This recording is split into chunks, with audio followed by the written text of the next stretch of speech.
L-aħwa Alfred u George De Giorgio kienu lesti jisplodu l-bomba ta' Daphne Caruana Galizia anke bil-qraba magħha.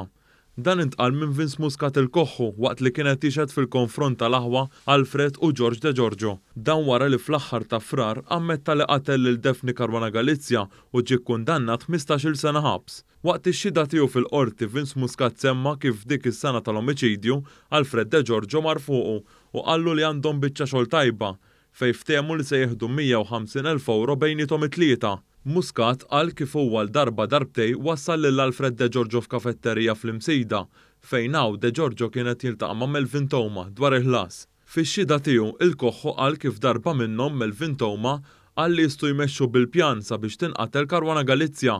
Hawnhekk Thoma Tom depożitu 30,000 euro u bdew jaħdmu fuq pjan biex tinqatel Daphne Caruana Galizia. Hemmhekk il-Koħħu flimkien mal-Fulu bdew isegwu l-vittma minn ġewwa l-bidnija u kienu jagħmlu dan għax ma tantx kellhom informazzjoni dwar il-vittma. Muscat qal li sabiex jikkomunikaw huma xtraw 4 mobiles għalihom it-tlieta u Melvin Thoma sabiex jikkomunikaw bejniethom.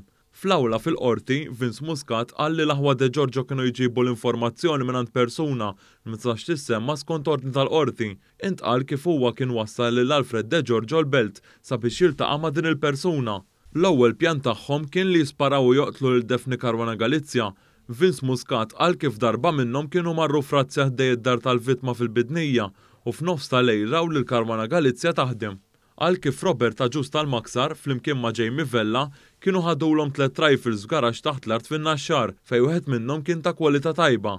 Il-pjan tal-isparatura waqaf wara li George De Giorgio ma kienx qabel ma' dan u ftit jiem wara sema li Jamie Vella u Robert Aġus kien se jtihom 3 bombi.